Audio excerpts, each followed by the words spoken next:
Hello everyone, it's Shelby with Shelby Creations. Welcome back to the Dragon's Den. It's been a while since I've made these. And I had some things that, bits and pieces, I needed to do something with. So I made my own metal tags. You see, it's got the metal on the back and the metal all the way around, and it's shiny. And then what I did was I've got a bolt pin in the top. And you can put the hole anywhere you want to. And they make cute little things to go on the back or to hang down on anything that you're working with. Oh, excuse me. My neighbor is cutting his grass. He's been at it for so long this morning. So I've got a few things. Some of these are just little things that were stamped on paper. Now, if you're using archival ink, and by that I mean, let me see if I can find where I put mine.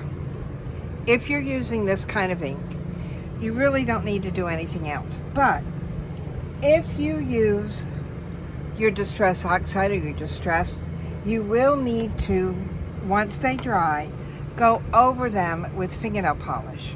If not, they're going to run. So I've got a couple of bolt pins here, and I've got more. If we need more, I got tons of bolt pins, all different colors. But the first step in this, now I've talked to y'all about this before, is the metal tape. And this is the tape that they put on your ductwork for your HVAC system. And you can buy it at Lowe's or Home Depot's, and it's usually under $20 for a roll, and it's a big roll. I mean, it's usually, mine you can tell I've used. I've got two of them here, and they are quite used. So what I want to do first is I just want to measure out a couple of pieces that are as long as my page is wide. Because remember, we're going to need metal on both sides of these. So we'll get that down. And I like to secure it with a piece of washi tape, because if not, it'll unroll. Now, I'm going to start with a corner here. Let me move some of these out of the way so I can move this up some, so y'all can see what I'm doing. If I can get this off. Just want to get a corner going here. Now, at this point, I'm just going to bend it back a little bit and just fold it back there, because I want to get it right on that line. Now I may mess it up, but you know. There. And now just follow that on down. There's piece one. Now I've got an old gift card here, and I'm going to burnish this tape down really good. Now there are a lot of things you can do with this tape. It's not just this here. You can actually run it through your embossing machine. You know, don't take the backing off of it, but you can run it through your embossing machine and emboss it. Alright, now I'll burnish that side that I cut. Now I'm going to turn it over. I'm going to do the same thing. Well, with a piece of tape, not the backing. Okay. On the ones I did for those, I got the tape sort of wonky. Now, it can be some that's got some writing or whatever, and this is cardstock. Get it down on that line. Now, if there's a wrinkle, that's okay with this stuff. You see, I've got sort of a wrinkle here, but when you take your card and you burnish it down, that wrinkle sort of disappears.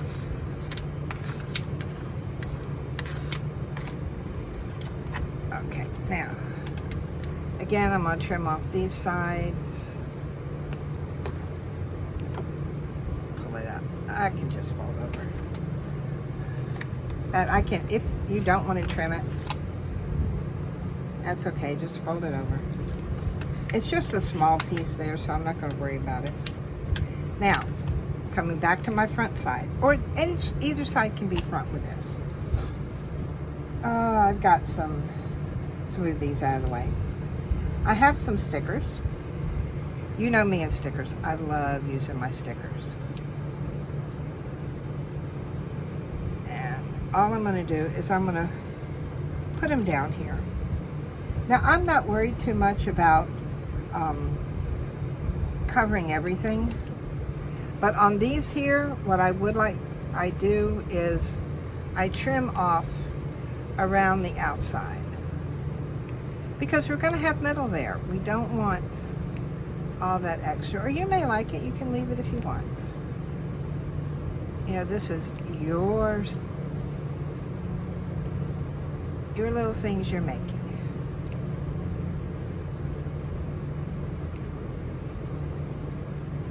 Okay, I got that one trimmed around.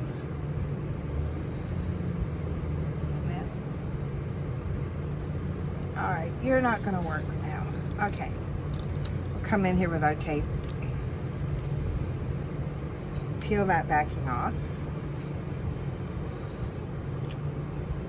And then I'm going to lay that one down. And you can put them as close or as far apart as you want. We can do bigger. Let's try this one. Get the backing off of it. Maybe. Yep, there it goes. Now see, I did go a little bit wonky here, but that's okay. As long as you've got some here that you can, that you'll have, oh, excuse me, you know, to put your, to go around it with. Now on some of these, when I cut them out, I left an area. This is just regular copy paper. And that's so I've got a place to put the hole. Because you are going to be sticking a hole in these. So, I'm going to come in here with my glue. Now, I do use Fabri-Tac for this. Because I found that regular white glue does not hold. Because this isn't a metal looking tape. This is an actual metal tape. So, put that one down there.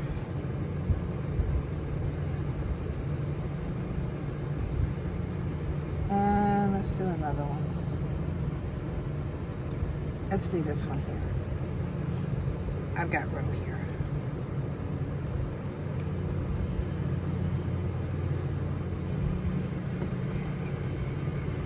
Put this one here.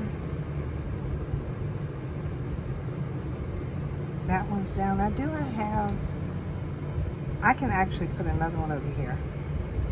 Or do I want to do this one?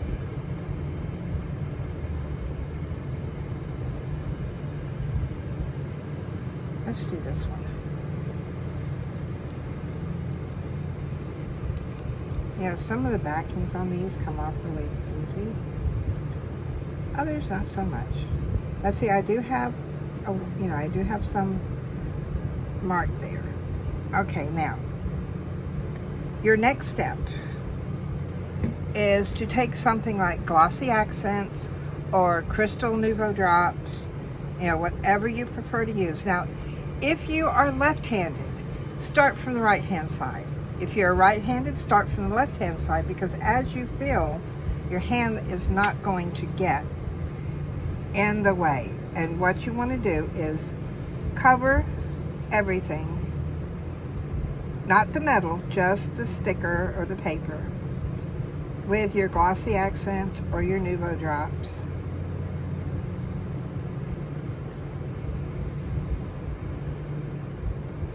That's kind of hard to see.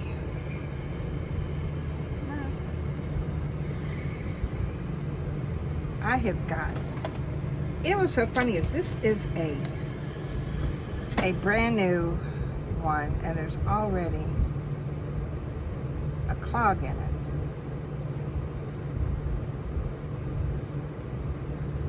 All right, we'll try it again. There we go. Make sure you you get it all the way to the edge.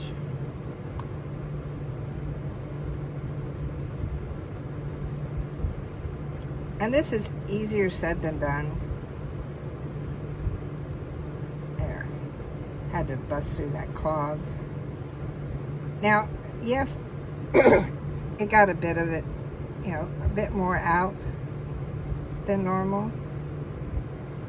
But it will all even out.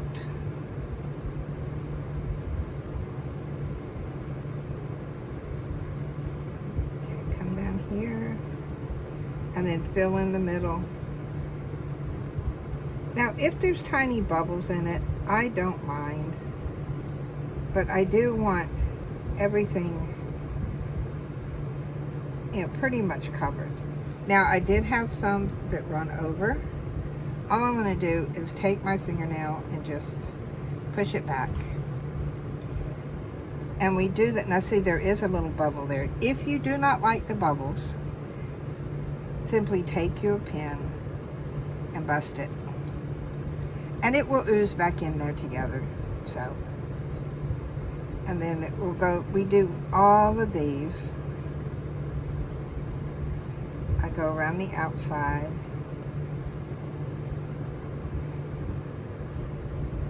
Then I find that if you turn it and you can see where everything is, make sure you've got it all on the cover.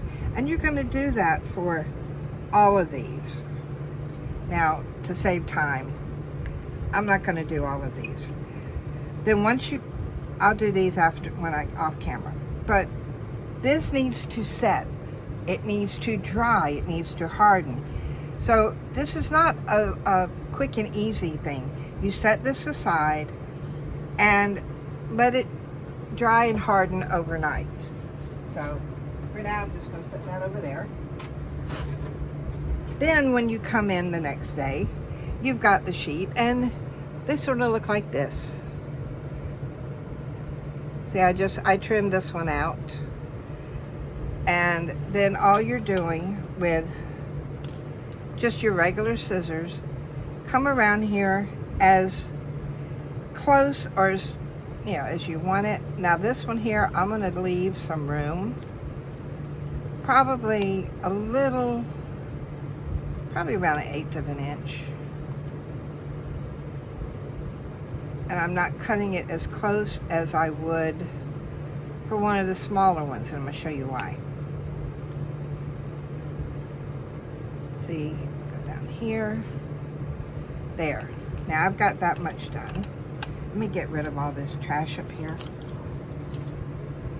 Then I can come in here with my corner chomper. And I use the smallest one. It's the 1/4 size. And just give it a chomp. And that will round my edges. Well, that one didn't do very good. There, that's a bit better. So now that I've got that done, your next step is to put your hole in. Now, you can use your big foam. You can use, this is just a mouse pad. And you figure out where, see, and all I want is my pokey tool. Find out where you want your hole, and then just stick it in. Now, it doesn't, to me, I don't like using the mouse pad because it's thin, but if that's what you prefer, use it. I like the big foam, and I poke it in. Now, you'll notice that it will raise some on the back, and all I'm going to do is to come in with my fingernail, just flatten that down, make sure my hole is still going through. See, all the way like that.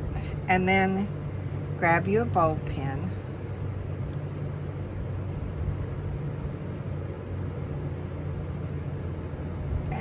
may have, no, yeah, I got it. And there you go. Just that easy. Once you get, now see, there was a wrinkle on that one, but it doesn't detect or take away from, you know, your little key, little metal tag here. This one here, I did not round the corners on, and I've got an equal distance on both sides. So I'm gonna come here on one, just one end, and poke it through. These are not, you know, you have to give it some kind of force because you're going through 2 layers of this metal tape along with your layer of glossy accents or Nuvo drops, and then again come in here with a bowl pen. Or if you have larger jump rings, you want to use jump rings, that would be good. But there we go. Just that easy. And these, I mean, look at these. These are so cute. These are going to be great. Oh, wait a minute. There's one more. These are going to be great to use in journals. You can hang them off of paper clips. You can do quite a bit with these. All with the, and they look like they've got they're the metal ring tabs.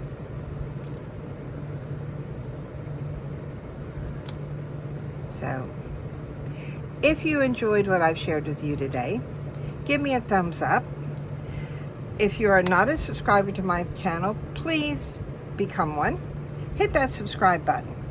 Also, you want to hit the bell notification so you'll be notified on Tuesdays and Thursdays are our journaling, our junk journaling days. We finished, or we'll soon finish, the Victorian, and then we'll still be working on the jewel tone Victorian. So we need to come up with another junk journal. And someone suggested an interactive junk journal where there's something to do on every page. So if you like that idea, let me know in the comments below. And until next time, bye guys.